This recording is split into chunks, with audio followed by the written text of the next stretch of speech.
Hey guys, so we're going to talk about negative thought pattern. So, getting really popular is this negative thought pattern and breaking paradigms and things like that. Um, why we get them, they pop up at every stage in our lives, but the deepest ones usually come up from when we're kids, when we're really young. The wavelengths in our brain don't really allow us to distinguish real from fake, right? So, like TV shows, et cetera, et cetera. So that's one way that we are not only influenced by our parents, but we're influenced by the things we watch, the things that we play. The imagination is very powerful at every stage, but it is really influential at a young age because we're figuring out what is real, what is the root chakra, how do we fit into this world. And also when we're kids, we don't really understand language yet. So we're understanding our understanding of the world comes from emotion. Whatever a lot of it, in my belief, is what the mother was feeling emotionally while the child was in her womb. So however she was acting, however she was feeling, those energies are going to get transferred because they're quite literally the same person for a long time, for 9 months. That's a long development in the child's life. So if the anxiety, things like that, some of that's going to pass through. Some of her paradigms are going to pass through, and that's how it can continue to be a generational type thing.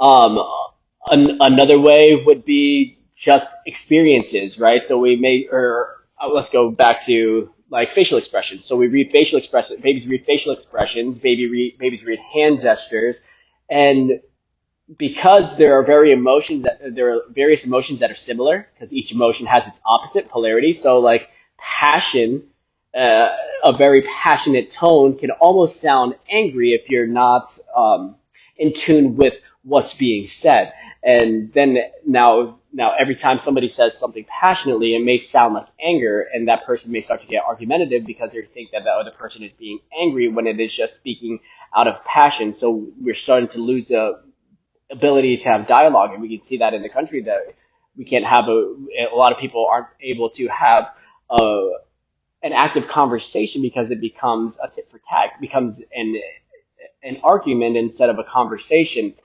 So a lot of this is a little bit of back end stuff that we don't necessarily have to know, but as you get deeper and deeper into this stuff, it's beneficial to start going down that rabbit hole. And I'll probably make some more videos on my thoughts on how paradigms are created, how negative thoughts are created in a different video. But for this one, most of us have enough knowledge to know that we have these negative thoughts, we have these negative habits, and we want to repolarize them into positive habits. But how do we do that? It's like I can see that I'm doing this, but I don't know how to change it. It's just the way I am. It's the way you are right now because it's the habits that you've created. It's just like if you're in a posture too long, your body will respond to that by taking away the ability of what you previously had because you no longer perform that activity. Your body wants to be efficient and your mind wants to be efficient.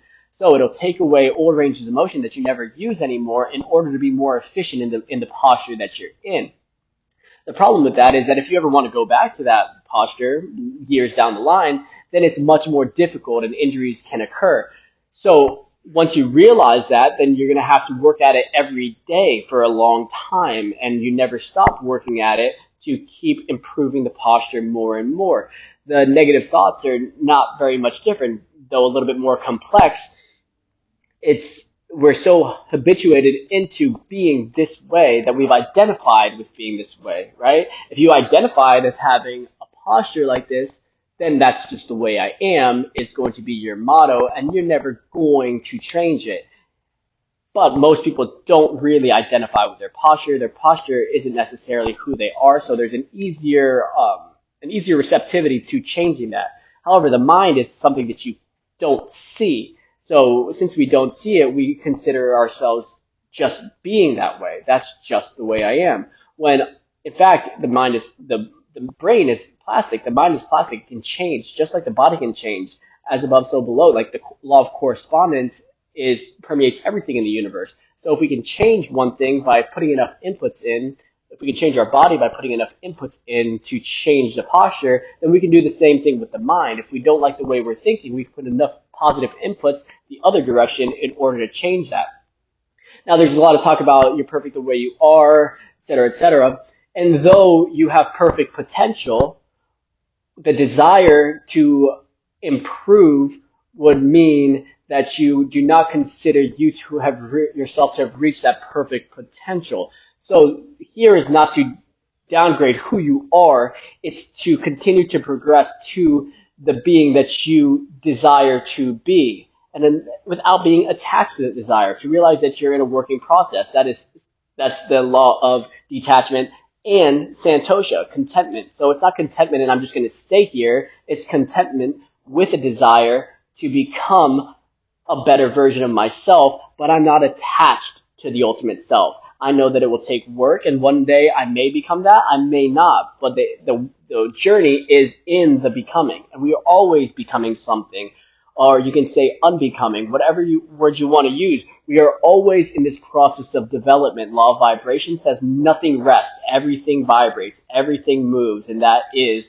where the power is understanding that we are always changing. If you say this is just the way you are, well, you never are the same person because we constantly have different experiences that constantly change who we are. There's a quote, I don't know who it's by, never step into the same river twice because it's always flowing. It's the same thing with us. We are never the same person. We are always different day to day. We are always growing in some form, whether anabolic, building up, or catabolic, breaking down. So how do we start to change this? So in simple terms, it is overriding that thought pattern, and it takes a lot of time. So for example, if you get really angry quickly, then you will start and you realize that about yourself, and you can admit that, man, why do I have such a short temper? That the first step is root chakra, right? Admitting that we have a problem, seeing that everything is our responsibility, right? We were dealt the cards. We didn't have much control over it when we were young, but now we can see the cards that we were dealt, and we have to play the best hand that we can. And you can create a number of things out of that. You can see that a lot of people have been giving up much worse hands than you, than me, and they have made an amazing life out of it. We can do the same thing, but we need to start to use the law of mentalism and change our mindset around it and do as many drops in the bucket as possible. So for posture, when I'm in line at the grocery store, wherever I am, I'm constantly checking my posture, right? If I see myself in a mirror and I look slouchy, I'm constantly checking my posture, and eventually I get better and better with my posture. I had terrible posture for a long time, and it improves every day, every year, I should say, the noticeable stuff, right?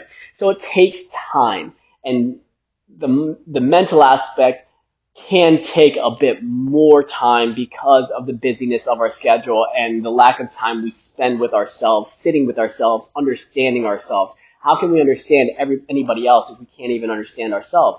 We can't, and that's why there's been a lot of disconnect in being able to have conversations. Well, now let me get back to it. So the meat and potatoes of it is really, I have the awareness that these things are the things about myself that I want to work on, but I just can't bring myself to change in the moment. Well, that sounds like meditation. Meditation isn't necessarily only meant for sitting down and being peaceful for 10, 20, 60 minutes. It's meant so that every part of your life can then be meditation, right? Eventually, once you become enlightened, then everything is meditation. You are always in a meditative state. You are always observing, engaging in everything in the present moment, and you're seeing things in real time and being able to act from your higher self in real time. So just think about it as that. Whenever it flares up and I lose my poise, if I end up getting angry, then I'm like, I saw myself doing that and I told myself not to do it, and I just could not stop myself from doing it. And I'm like, okay, what was my nutrition like? And then I go through my nutrition because all these things have an effect on it. Now, we don't have to get that deep into it. We can go more of um, the process of solely mentalism. And the mentalism, a guy named Neville Goddard is all about this. He has a few books that are great, but Power of Awareness is one that I most recently read, and it talks about overriding your current system. Basically, like hold the image in your head of the ideal you, and just everything you do act as if you were that person. Right? It's not a different person. It is still you. It is a potential you. So you're not trying to be something you're not.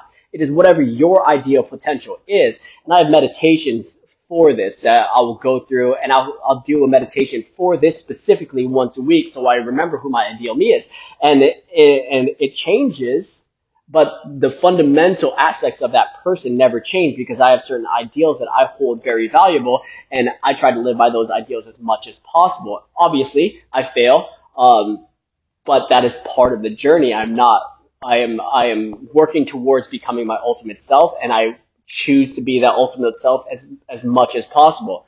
Now, from a scientific standpoint, Dispenza does a great job of explaining this, right? Let me see if I have a marker. So we have a thinking brain. So that's where we are. We know what we need to do, right? That we're gaining the knowledge about ourselves, we've taken the responsibility that I can control this, right? I can control this root chakra. I can control it. That is, so we learn and we learn about this stuff. And that is your neocortex, right? So now we have all this. We have the thinking brain here. We have the knowledge, right? And from the knowledge alone won't really do much for us besides allow us to have really nice philosophical conversations. It's a nice idea, but it doesn't prove anything. From the knowledge, we need to create an experience of that, right? We need to experience that. So we need to practice, basically. So we practice. And when we practice, we have an emotional response. When I pull myself out of being angry and I'm like, look, what am I getting so angry about? And then I assess the actual underlying emotions, then I can either express myself in a way that allows the other person to know why this is not okay. It allows me to put up healthy boundaries instead of just pushing somebody completely away that I love, right? So I set up healthy boundaries where I can have a conversation without flaring up, because if we scream, nobody can hear us. They just hear loud noises, and it activates their sympathetic system, which is the fight or flight, so they're most likely just going to keep arguing back with you. But if we can continue to speak from our higher selves and start to use our words well, and then we can allow the other person to understand how we're feeling. And if they don't understand how we're feeling, then there can be more conversation, and that goes into a deeper aspect of it. But at least we have controlled ourselves. We have spoken as our higher self. We have gotten the situation to a place where it is diffused, but you remain in your power. You don't want to just absorb and suppress the energy. Expression in a positive way for the rest of society, for your loved ones, for those things. You deserve that, and they deserve that. So if we can do that, and then we will start to build better relationships. So it elicits an emotion. So once we have that emotion, most of the time, if you're in an argument and you can speak calmly, it's going to be a positive response. And you will see that, wow, I have really had a great emotional response from that. And that great emotional response is something that you're going to want to keep having. And the more you have it, so emotional response would then lead to the limbic system, which is basically the mammalian brain. So we lead to that emotional response, and being in the mammalian brain, it gets an experience. And the more experience we have will lead that to become the leads into the subconscious mind, right? So I believe it's the cerebellum, right? So then it gets logged into the subconscious, where now that is just the way we act. But from here to here, every once in a while, from neocortex to mammal, so thinking to feeling, it's not the most difficult thing. The most difficult thing is consistency. Consistency. If we can be consistent with this, the more consistent we can be with this, the more aware we can be of each conversation, of each event that mirrors our paradigm, that mirrors our negative aspect, our negative thought process, the more consistent we can be with that, eventually the scale of negative, positive will slowly shift the scale over to positive, right? So if I'm mostly negative here, right? I'm living here, but I can slowly creep over here. It's like a seesaw. If I can slowly creep to the middle, then I'm at least balanced. And from balance, I can keep creeping until my default is the new positive mindset, right? And I hate to say the positive mindset because I feel it gets watered down and beat to a drum. But if you can think about this as being polarity, repolarizing your system, transmutation is what the alchemists used to describe. They weren't necessarily talking about turning rocks into gold. They were talking about lifting your thought process up, lifting yourself up into gold, turning yourself into a being of light, human being, light man being, right? So once we can do that, then once we're over here, then we have logged that habit into our subconscious and we will be there. Now, this takes time, but as far as the process goes, I feel it's very beneficial to see how this works from a scientific level. And most of this I learned from the neocortex, limbic, and cerebellum. Like I said, Dispenza does a great job of. Neville Goddard, he has great books on this. I always like Hermes Trismegistus as far as the principles go. So if you guys want to search this out on your own, you can. I'm going to continue to make videos on these things. But the point of this all is if you can think it, you are ready. If you can recognize your power, you are ready on the journey. You have already awakened. Awaken isn't an end game, right? Awaken is the first step on the journey that we are all on. And then it's a constant practice to continue to become your ultimate self. So if every once in a while you mess up, which we all do, I do it almost every day, but the awareness of it will be like, okay, I'm going to improve upon this next time. And the next time I may or may not improve on that, but I will eventually improve on it. And then it's Kaizen, little improvements over time, make big improvements. A year from now, 2 years from now, 10 years from now, you'll see yourself as a completely different person, as a happier person, closer to your ultimate self than you have ever been before in your life. And it's a really fun process. It takes the anger out. It allows you to dissolve anger more quickly because you realize that even though you had an argument with this person, there are things that we still need to work on. And to me, the fun part of it, it's like lifting. It's like lifting weights, exercising. You're never done. There's always something to learn. And I think that is the most fun part about all of this. And so yeah, so don't get discouraged about not being perfect. That's a whole other thing. Like I said before, we're all already have the perfect potential, and you are the perfectly where you are. Continue to practice, and you'll have a great time.